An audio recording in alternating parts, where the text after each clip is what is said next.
and setting up new ones anytime at once, either temporarily or permanent. Kind of sad, but in another sense, you've got to have housekeeping within every body, and probably any, like a condo section has directors and sub-directors, and they establish rules also. They've got bylaws which they have to follow. That's their constitution.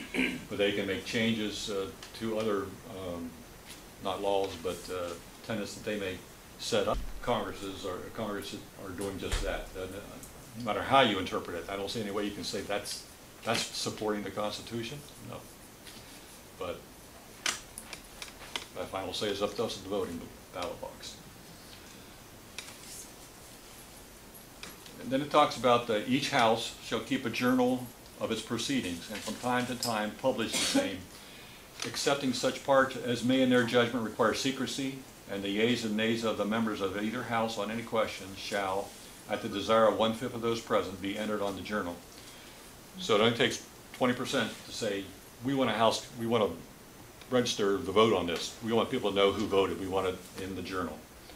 It doesn't take a majority.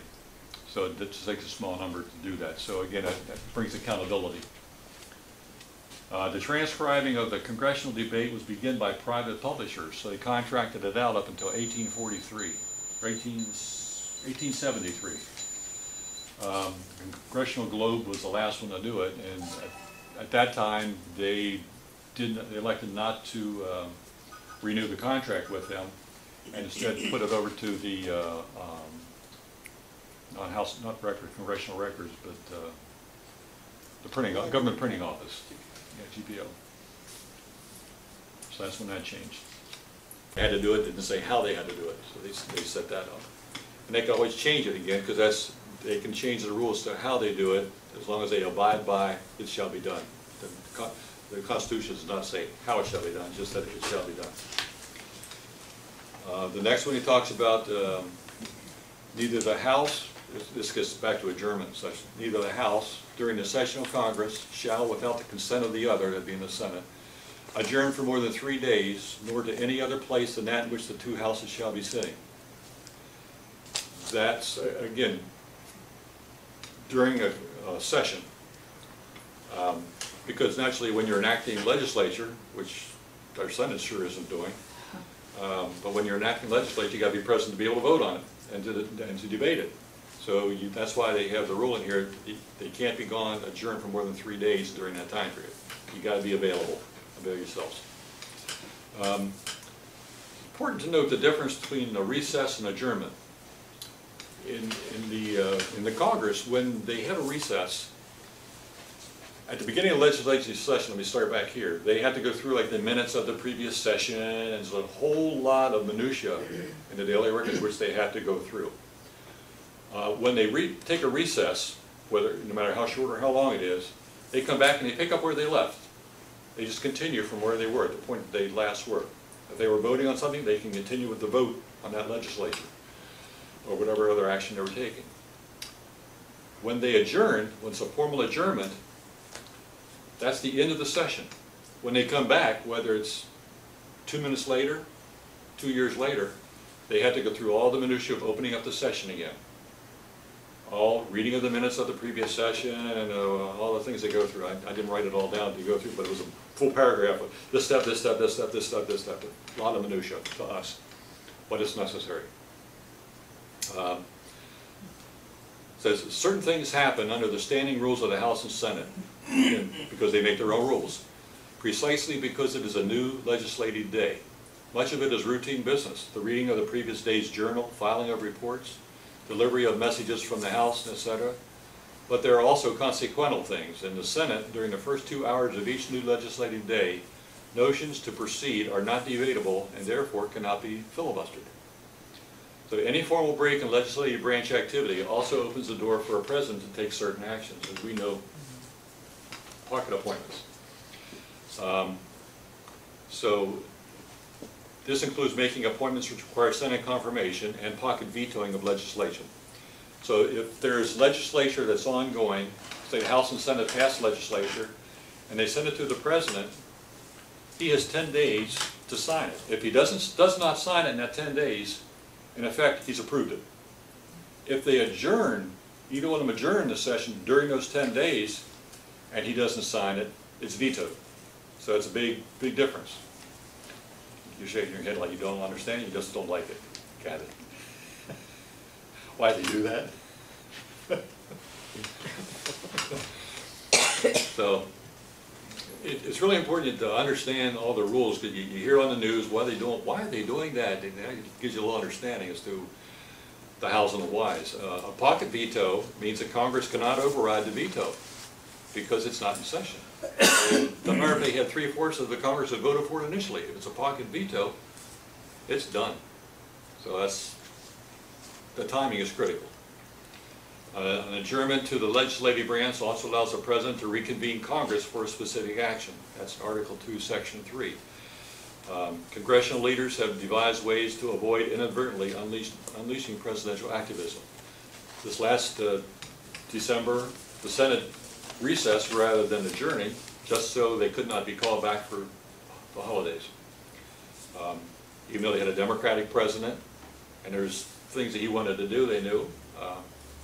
But they let him do it unconstitutionally, they let him appoint, make nominees that he had.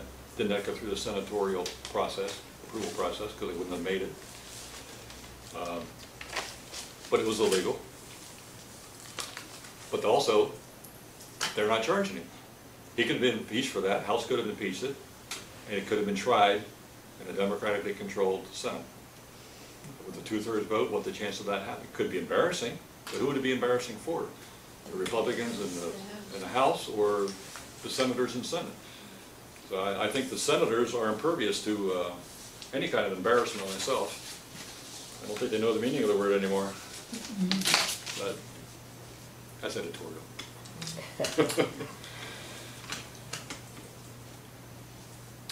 Section 6 it talks about compensation. The senators and representatives shall receive a compensation for their services to be ascertained by law and paid out in the Treasury of the United States.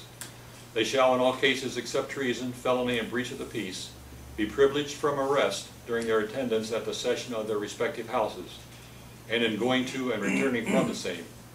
And for any speech or debate in either house, they shall not be questioned, and they shall not be questioned in any other place. So this gives them a lot of latitude, but it doesn't make them exempt from prosecution. Yeah. Breach of peace, what does that mean exactly? What do they think back in the Disturbing the peace. Say a senator goes out and knocks somebody on their keister. Yeah, right. That's breach of peace. Going out and causing a riot through a speech on the street corner. That could be breach of peace. Right. That's not protected in the Constitution. It's protected if they're in session in the House or in the Senate in session. That's protected. They can say anything they want there, and they do. Right. Nobody can. The voters can hold them accountable, but they can't be. They can only do that in the House or the Senate. Correct. They can't do In it session. outside. That's right. Once they step outside, they're fair game.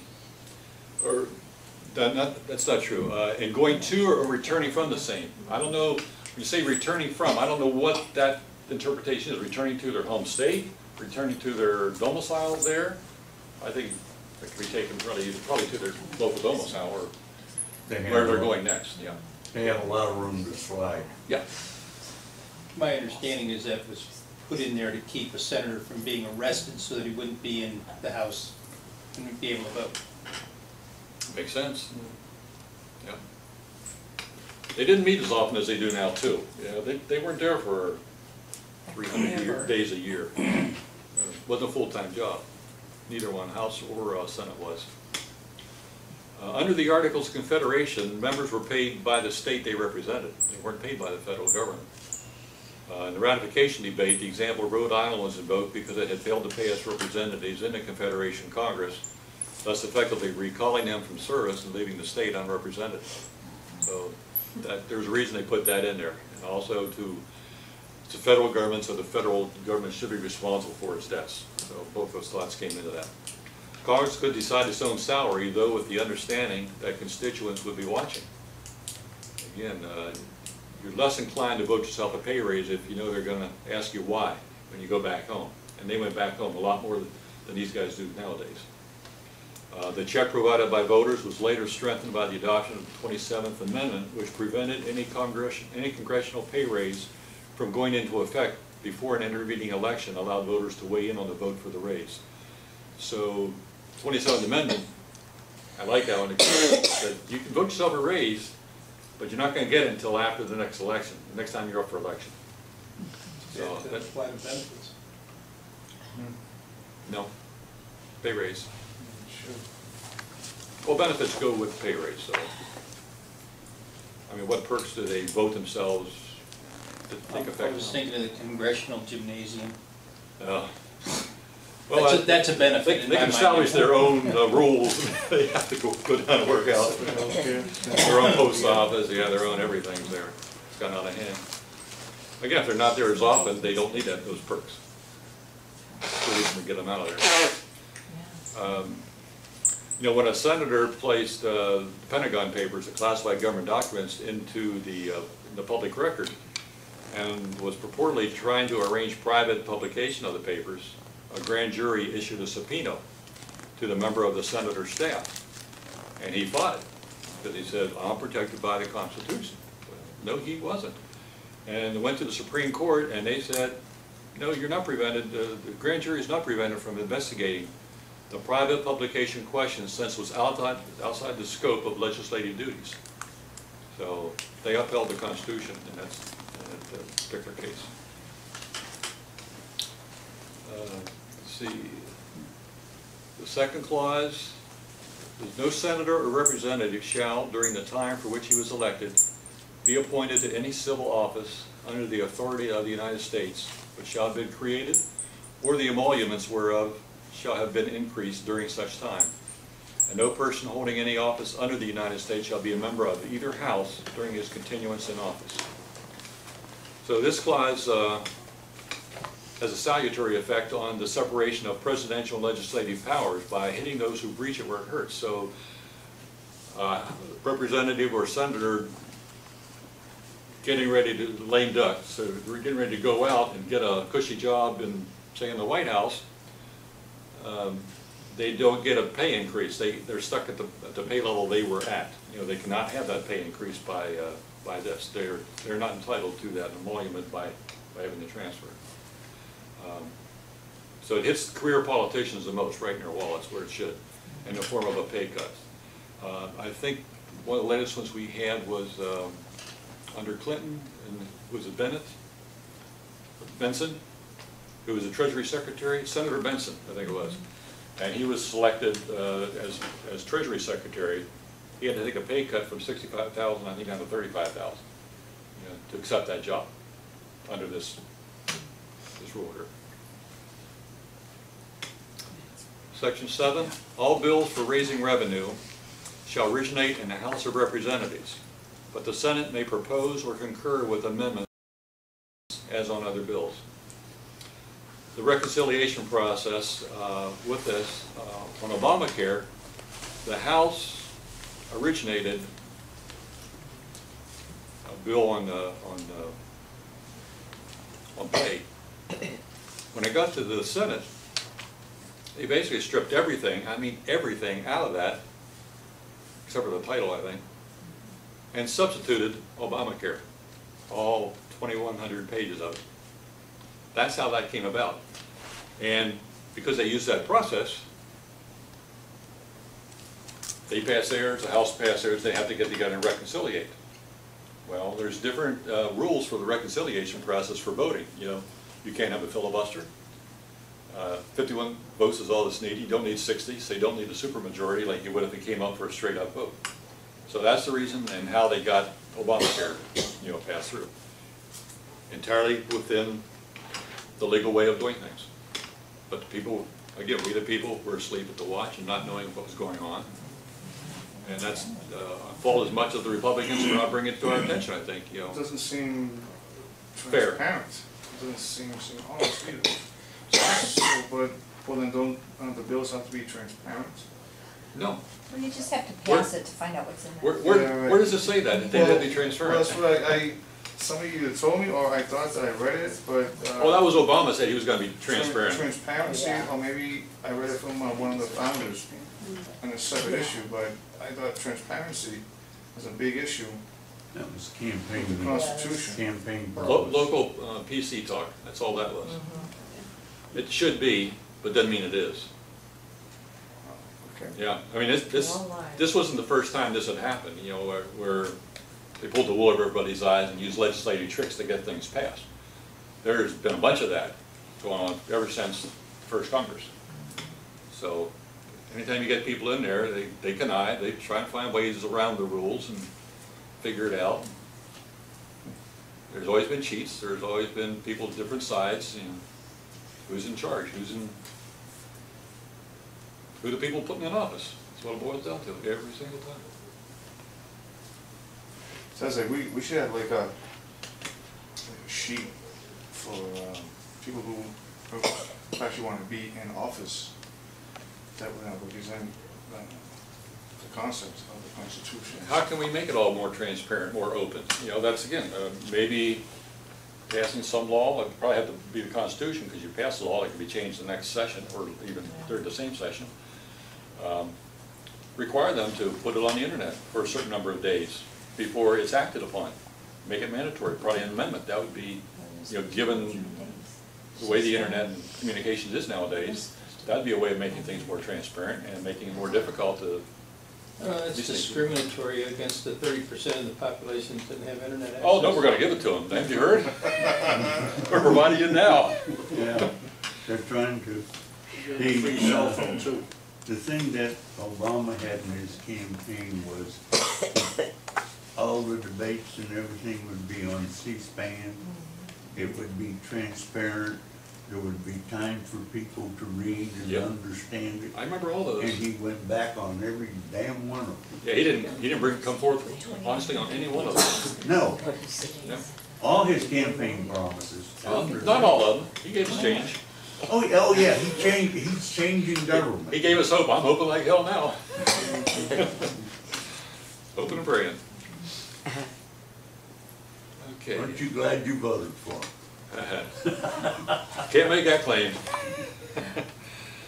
Every bill which shall have passed the House of Representatives and the Senate shall, before it become a law, be presented to the President of the United States. If he approve, he shall sign it. But if not, he shall return it with his objection to that House in which it shall originate. So he doesn't just veto it, he has the obligation, or at least the right, to say, here's what I don't like about it, so they have a chance to make changes to it, or address those concerns, or ignore them and override it.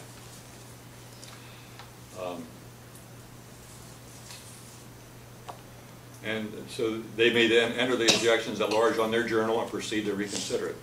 If after such reconsideration, 2/3 of that House shall agree to pass the bill, it shall be sent, together with the objections, to the other House, by which it shall likewise be reconsidered, just as new legislation. And if approved by 2/3 of that House, it shall become law. So it goes first to the House that originated the bill, then has to get 2/3 vote from them. If it passes that hurdle, then it goes to the other chamber, and again, voted on, 2/3 vote, then it becomes law if both of them have passed it. But in all cases, the votes of both houses shall be determined by yeas and nays, and the names of the persons voting for and against the bill shall be entered on the journal of each house respectively. So they do make record of who votes how on those, again, to make sure that I think that they have the correct tally. Now, understanding the veto power means understanding the founder's idea of the separation of powers. This is born out of the Western European Enlightenment. This concept theorizes that government has very distinct powers, namely executive, legislative, and judicial. In the American Constitution, an independent governmental institution was created for each of these powers. Congress is granted the sole ability to legislate according to those laws. This represents a revolution in government structure. Most previous governments attempted to wed 2 or more of these powers into a single entity, often resulting in tyranny. And by separating the powers, the founders hoped to dilute the powers of government and prevent any individual or branch from seizing power. Very important. However, allowing each branch to be miniature tyrants within their own power did not provide an acceptable alternative. So even though they got the separation, they wanted to have some additional checks and balances in them. The resulting compromise is quite ingenious and is demonstrated perfectly by the veto power. So the veto power, both by the president saying, giving the executive power body some power over the legislative, but also the legislative to override that. Again, all these checks and balances come into play between all of them. It prevents the House knowing that you're going to need a 2/3 vote at the end to pass something. They may be less inclined to pass bad legislation, quote, bad legislation early on, and not vote for it unless they know they got the votes to override a veto, because they know how the president's got to vote. He's been telling the press and everybody. So it does have a lot of power and gives a lot of authority, or takes a lot away from them, prevents them from a tyrannical hold over the other two branches. So why should this prevent tyranny as the founders intended? The answer comes in revisiting the idea of concentrated power. If tyranny grows out of too much power being in one place, two solutions seem likely. First, one can take away an essential power of government. If they don't have it, they can't expand it and get more. Such as the ability to make law, thus rendering the government all but useless. So that's not really a useful alternative. And that's more giving you an anarchy if the legislature can't pass laws. The other option, the one chosen by the founders, is to spread powers out so that any one entity would find it impossible to gain sole control over any aspect of government. And they do that beautifully.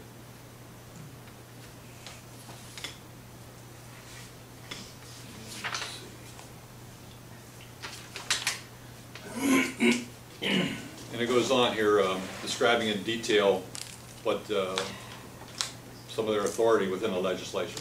If any bill should not be returned by the President within 10 days, Sundays excepted, after it shall have been presented to him, the same shall be a law, in like manner as if he has signed it, unless the Congress, by their adjournment, prevent its return, in which case it shall not be a law. So again, the timing for the adjournment can be critical. Every order, resolution, or vote to which the concurrence of the Senate and House of Representatives may be necessary, except on a question of adjournment, shall be presented to the President of the United States, and before the same shall take effect, shall be approved by him, or being disapproved by him, shall be repassed by 2/3 of the Senate and House of Representatives, according to the rules and limitations prescribed in the case of a bill, as we described it earlier. So it goes in great detail as to explaining the limitations of power and the veto power and all the ramifications, for it on both sides of both Congresses and the executive level. Section 8, there's a lot on this one. The Congress shall have power to lay and collect taxes, duties, imposts, and exercises, to pay the debts and provide for the common defense and general welfare of the United States. But all duties, imposts, and excises shall be uniform throughout the United States. So listing these powers indicates that the federal government is one of limited powers. It can't do whatever it wants. It's limited, and they said it has power to lay and collect taxes, duties, imposts, and excises. When it says power to lay, the two there is with capital T, and it goes down through to borrow money with a capital T, to regulate commerce with a capital T. All of them, starting with a capital T, are the powers. Here it says to lay and collect taxes, duties, imposts, and excises, comma, to pay, small t, to pay the debts and provide for the common defense. What that implies is implies the words in order to pay. It doesn't mean that to pay debts and provide for the common defense is a separate power given to the federal government. It's very limited. It gives them power to collect taxes and such only in order to pay the debts. That's an important distinction, because now the argument's been made that the government has the power to tax and to spend. Well, it doesn't have the power to spend. It's not an enumerated power, a limited power that's given to them. it's a very limited power, again, in order to pay the debts and provide for the common defense and general welfare of the United States. So that's an important distinction. It says it becomes essential to determine the meaning of the text for each enumerated power. Improper interpretation through either expansion or contraction does damage to the legitimate role of the federal government. So by giving them too much or too little power by the interpretation makes a big difference in the role of the federal government. It may allow them to expand, or it may restrict them in what they should be able to do. So it's very, very critical to give a careful reading to this. You're now at the point where I have my critical question. In the preamble, it says, The general welfare. it says promote the general welfare. In Article 1, Section 8, it says to provide for the general welfare. What's your take on that? Provide for, but it's the way it's written here, to provide for, in order to pay the debts and provide for. So it's not promoting, it's a big difference between the two. I know. That it's keeping it going if it's already there, then, right?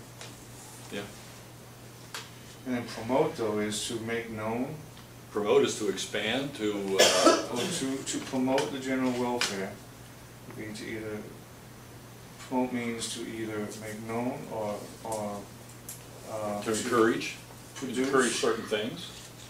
And that's my problem with it, is That's promote what means to encourage, provide means to take responsibility to make sure everybody's general welfare is taken care of, all inclusively of everything in the world. And when you put it in the same context, to pay the debts and provide for it, that's saying you're, the same as you're providing for a widow, you're providing for your family, you're paying debts and you're providing for their welfare. You're doing what you can to give them, that's not maybe the best Well, example. now, in the Federalist Papers, didn't somebody explain this in the Federalist Papers somewhere? I didn't go through that little course there.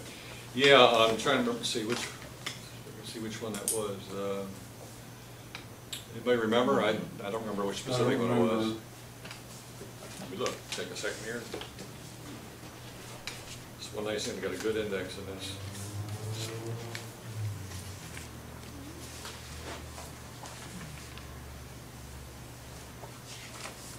But not good enough.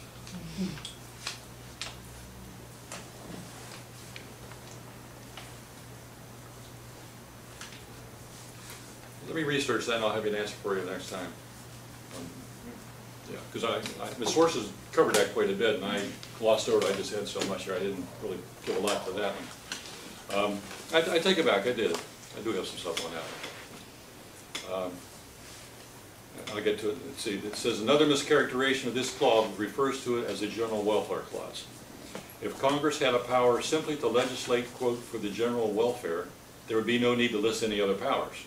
Because it limits them very specifically. You have this, and this. Not those, this, and this. So it very clearly defines with the two, all the enumerated powers. Under such a construction of the Constitution, the federal government would in no way be a limited one. So if you take it as the broad, that basically throws out, I mean, you don't have a limited government. You've got any kind of government you want to imagine. They've got as much power and authority as they want. And it's certainly not what was intended by any reading of the Constitution. You can see that they meant for it to be very limited. It has certain rights, but not all rights. States have rights. Individuals have rights. It says, few, if any, students of the Constitution, however, would openly claim Congress has such unlimited power. Because you can't justify by anything else that you read in here that Congress can do what they want, when they want, however they want. They don't need certain areas where they have specific authorities. Nevertheless, the spending language in the clause, viewed as distinct from the taxing language, can be distorted to achieve the same unlimited power. So it's again how you interpret it, and our liberal friends are interpreting it the way to suit their philosophy, not the way that you can take it out of any textual reading of the Constitution that I can see. That's the best explanation I can give. I think in one of the Federalist Papers, wasn't it James Madison, he defended saying, if they're clearly stated, there's no other question. There is no question. Yeah. That's all they have for powers. Yeah. Yeah, 62, I think, is where he talks about it, but 62. I wouldn't, is that when they listed? No, in the 40s. Yeah, one of them in the 40s, I think, where he wrote. 41, maybe? I'd have to look it up. Yeah. At this point, I just pulled numbers out, and I wouldn't trust my memory. It's been too long. It was assumed not only the state governments would tax and spend on projects that benefited their own state, but that they would not and should not tax and spend on projects that benefit other states. As with the original understanding of the Commerce Clause and other provisions in the Constitution, Congress was given the taxing and spending power for the general welfare in order to do for the states as a whole what none of them individually could do. So I think that was the prime reason for it. The general welfare, because it's a national umbrella, all the states are not equal and they can't all provide in the same manner, so it's up to the federal government to sort of, I guess, fill in the gaps there and help them out in that manner. Again, under provisos of the limited government that they have. The Supreme Court, let's see, says limiting a given power enfeebles, at least partially, the ability of the federal government to carry out its legitimate responsibilities, as we talked about getting given too much or too little power.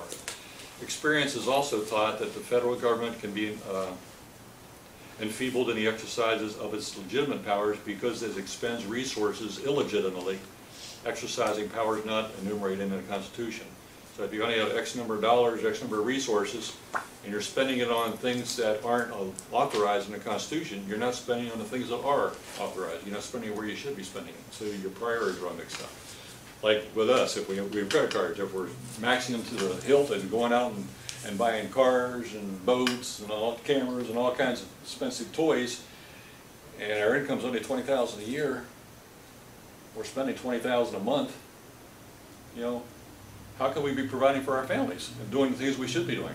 That comes first. It's a matter of priorities, and our Congress has lost sight. Our country has lost sight of that, I think. It says that the Supreme Court has at times had to struggle with whether congressional legislation which purports to impose a tax is in fact a tax when its purpose appears to be regulatory, such as a tax on gambling, which was illegal at the time. If the clause in fact grants a single power that ties taxes to paying debts and providing for the common defense and general welfare, then the issue changes. So it depends on what's the rationale. If it's just because you think it's a neat idea, you can't do it. But if it's because it fits the, you're doing the tax in order to pay for the defense, or in order to pay for the general welfare, then we'll allow the tax. So the rationale behind it, justification for it, is also critical, not just the fact that in one sense it's not right, and in the other sense it is right constitutionally. This is the argument that the Supreme Court made. If so read, regulatory taxes that do not raise revenue to pay government expenses would become constitutionally questionable. In other words, a reading of only the taxing language of the text, I suggest, this author has written in giving Congress regulatory powers it does not possess under a reading of the language as a single power. So, I don't know if that helps a little bit maybe, or confuses it more. I understand what you said. You said that, to take an example that doesn't exist, if Congress really decided that salt wasn't good for us, they could put a $200 an ounce tax on salt. Not to pay some debt that we had, but to keep us from having salt. Just for our own However, welfare. with a $16 trillion debt, you can always argue that you're raising it to pay the debt. So it becomes somewhat circular. My If they're honest. Pardon? If they're honest. My concern was with the actual difference in the words provide and promote, because they're exceptionally different. One is a hands-off encouragement kind of a thing, and the other one is a blank check. And I get that argument that, you know, and I understand that, and I've used that argument before. The question that I was hoping is, why did they pick that word in the first place? That I'm not sure. Because I it don't doesn't know. seem very bright. It's frustrating, isn't it? Yeah. Yeah. As smart as they were, in the preamble, it's a very general statement. in the Constitution itself, Article 1, Section 8, it's a very specific limitation. Right. So it's defined within the Constitution, so I think the promote or provide is more limiting than the promote, as you say. And I think that's the more valid one, justified and backed up by the words themselves. And I've only heard one explanation. I was hoping maybe that, and I didn't want to pollute your opinion by giving you it first, but Unbelievable. do you know who Tom Woods is? I've No. heard of him. He's a constitutional historian. I'm reading one of his books, and he says that two things that struck me as odd. One is that word was chosen by the style editor, and the other one the style editor chose was "we the people" was originally written down as "we the states," and they changed it to "we the people." So I didn't know if you had heard those things. No, that's the first I heard that, no. Okay. All right, yeah. We'll call it trivia then. Well, I got some articles on the preamble too. I'll check that also and see if it gives any more explanation as to Okay. why they might have, see if it describes that at all. I'm sure it does. But, so I'd go with the more defining verbiage in the Constitution Well, itself. it's a question out of pure curiosity, and not worth wasting a lot of time on, because the argument about the enumeration itself implies the limitation is very clear, and only an idiot would argue differently. We get a lot of those. I chose. Won't argue that point either. And carefully. Okay. So about 8:30, I'll just cover one more, and we can, because we got a lot of ground to cover in this thing, a lot of information. Last one is the second in limited power is to borrow money on the credit of the United States. Talk about the Fed. Now, while the Federal Reserve remains controversial in many quarters, the original Hamiltonian program probably saved the Republic. At the time of the Revolution, past the Revolution, we were deeply in debt. A lot of money to the Danes, all over Europe. Couldn't pay it. States were in debt, we were in debt. So we are assuming the debts of the states in the Constitution also. Through the complex system that Hamilton advanced as Secretary of the Treasury, the infirmity of the public debts of the United States and the states were eliminated by guaranteeing creditors payment on their previously depreciated securities. So rather than have to go bankrupt, and bankruptcy was an American notion also at that time. We were the first government to do away with like debtors prisons. Up to here, people went, if they had a debt, they went to prison. They weren't given the option if they couldn't pay it. They didn't have any means of paying off. They went straight to prison. We eliminated debtors prisons and gave them a means of paying money back. And creditors assuming maybe less money on the dollar and that sort of thing. So that's an American idea. It didn't exist until Hamilton. But we didn't have the money. We didn't have securities. We didn't have assets that were valuable enough to anybody to lend us money to get back on our feet. And we still had problems with warring nations on our north, on our south, the Indian nations out west. We still had wars on our hands and hostilities, and people wanting to grab land, the land that we wanted, the territories. So it was not a stable time back then, money-wise or any other way. A crucial step to restore confidence was to have the United States assume the war debts of the states, which we did. The debt repayment was financed in part through an excise tax on whiskey. Well, unpopular in certain quarters, most people, generally supported.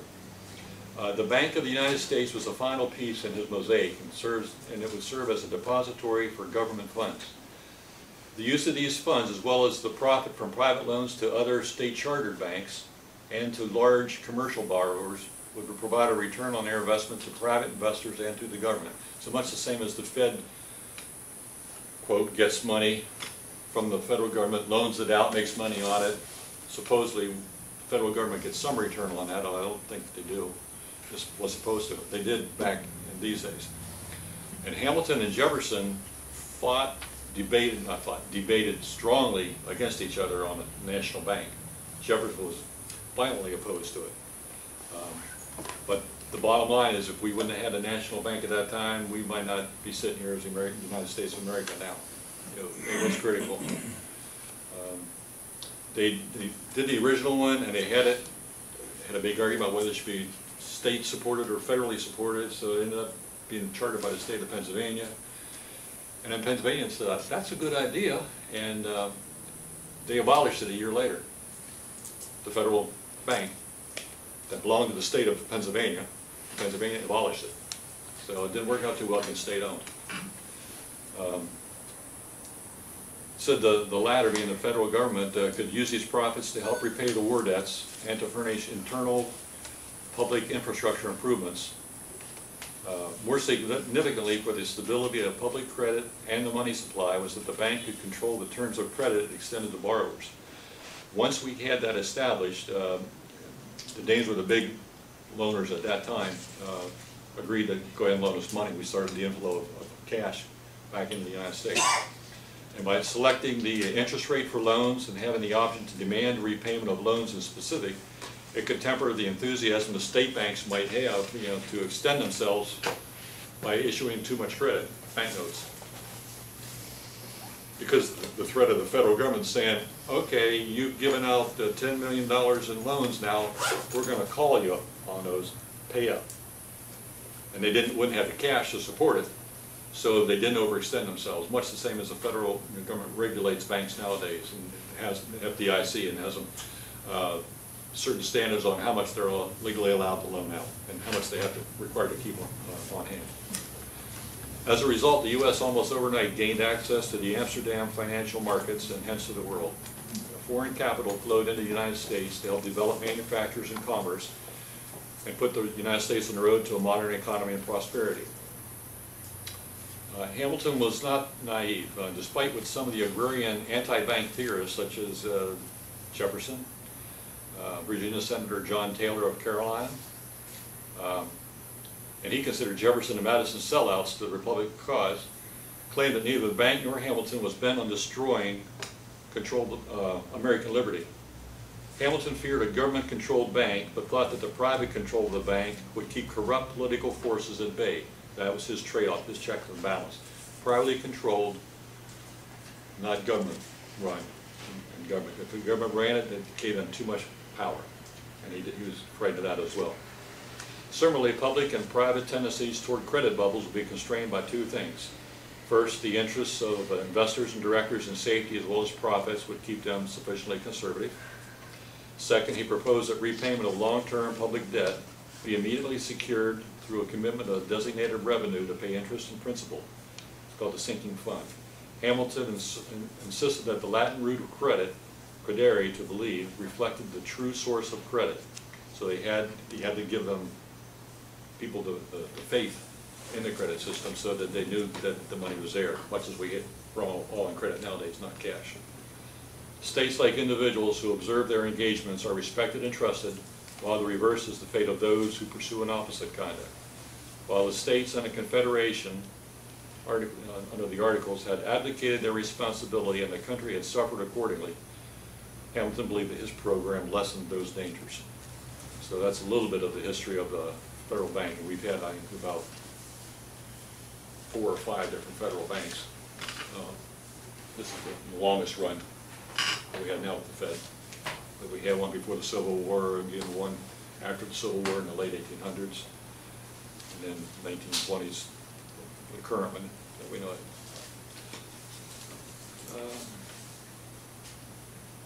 Is this a good breaking off point, or you want to go a little more? Leave it all to you. Okay. I'll cover a couple more. To regulate commerce with foreign nations and among the several states and with the Indian tribes. Again, the Hamilton-Jefferson debate was not simply won over policy. They had radical different ideas about the role of commerce. Hamilton believed in the manufacturing being the strength of the United States. Jefferson believed in commerce of goods for the farmers, agriculture. And that was their primary difference that they had. Jefferson favored a more passive commerce, which served mainly as a means for selling agricultural production, especially abroad. And Hamilton was driven by finance, as epitomized in the Bank of the Union of the United States. This debate involved a fundamental disagreement about the nature and the extent of the federal government's powers under the Constitution. Probably Hamilton, I think the Commerce Clause is, commerce was intended primarily as a means of facilitating commerce between and among the states, more than anything, not dictating how they're going to do it and what they can do, but facilitating what existed and making it, rather than putting roadblocks in there to impediments, make it easier. So that was the intent. So long before the Supreme Court had the opportunity of addressing this issue, these two great statesmen publicly debated the constitutionality of the bank. Jefferson focused on the fact that the Constitution contained no power to create a corporation. So by that, if they couldn't create a corporation, they couldn't create a bank. That's where he was coming from. And it proved, he was saying that there's no power, authority given to them to do that. He employed strict construction of the Constitution, to argue that neither the Commerce Clause nor the Necessary and Proper Clause authorized creation of the bank. And Jefferson's position was that Congress could rely on the Necessary and Proper Clause only to do that which was absolutely necessary to carry out one of the listed powers. The problem is, nowhere in the Constitution does it use the word absolutely. It just says necessary to, again, so that's subject to interpretation. What does that mean? Hamilton, on the other hand, justified creation of the bank as legitimate exercise of the federal government's enumerated powers. His position coincided with his own explanation of federal powers laid out in Federalist Number 23. That is, his position and that of the Federalists was addressed where the Constitution gives Congress a limited number of powers, but places no limit on the powers actually given. So it says you can have these powers, but you got full throttle ahead on every one of them. That was where he was coming from. So you not only have, you may have limited powers established, but you don't have limited abilities to carry out those powers. But he was still in favor of the limited powers. But he was giving more power, more authority to the federal government. He felt they should take it and run with it where they were so authorized. In 4, he's talking about naturalization, to establish a uniform rule of naturalization and uniform laws on the subject of bankruptcies throughout the United States. So again, the American system in many ways is a response to the history of bankruptcy while being a little bit more modern. In England, it says the first official bankruptcy laws were passed in 1542.